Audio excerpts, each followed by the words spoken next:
country that we are in. Where the country that we are in, many would say there is a police capture.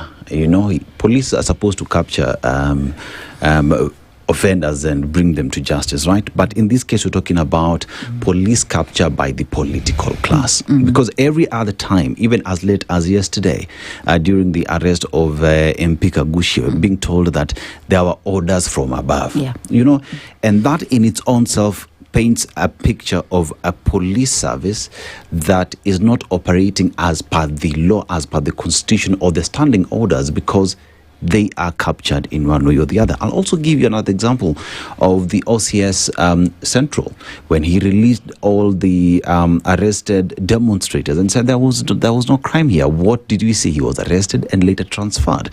So when we talk about the management of police officers and even the command responsibility, one would say that the big honchos in the cadre are always left to do what it is they want to do, and it is the junior officers who take the blame. Because even the Ojwang case, there is a senior officer who's been mentioned time without number, yet they're still out here.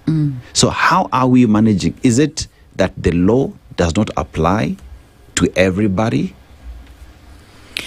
It's a very sad situation that, unfortunately, all the time what we have seen is that junior officers are the ones who face the law. And indeed what you're saying is true. There is capture. We are Kenyans. I'm a Kenyan. I know it. I have seen it. There is capture of not just the police service itself, but also other institutions that have oversight mandates. And so that places Kenya in a very difficult place.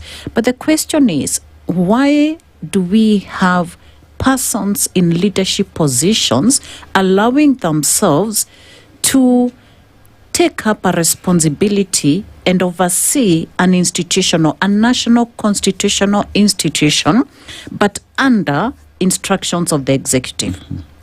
It is not right.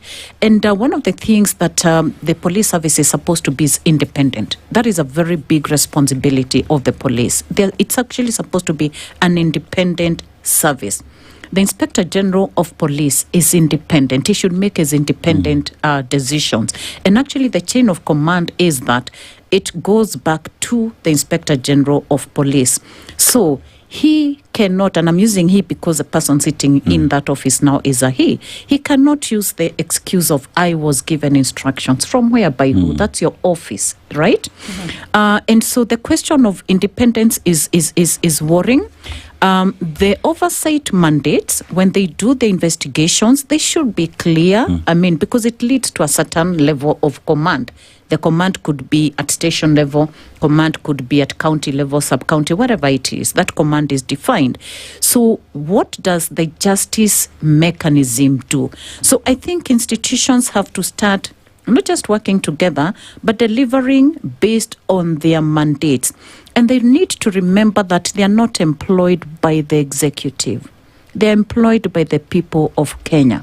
And I keep saying, and I don't think it goes very far, but anyway, it is a fact.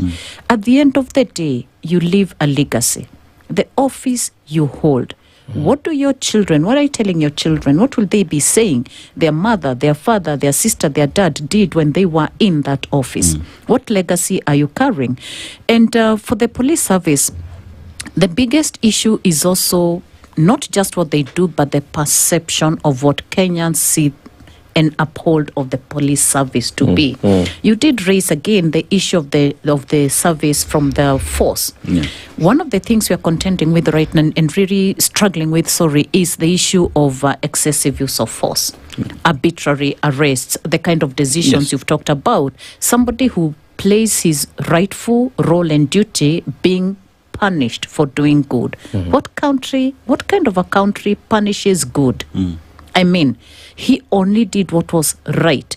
The arrested persons had no case to answer. And I'll tell you, a lot of the protesters who are arrested, when they are taken to court, because we are there frontline, most of them are never charged with anything. They are released. They are never charged. They are released after. Those that are charged, it's flimsy charges, which don't hold water. And so why go all this way to curtail a fundamental freedom that is provided for? That's the thing. And so we are running Kenya backwards. We are getting back into an authoritarian, autocratic country when we fought for democracy, freedoms, rule of law, human rights, So it's all about power and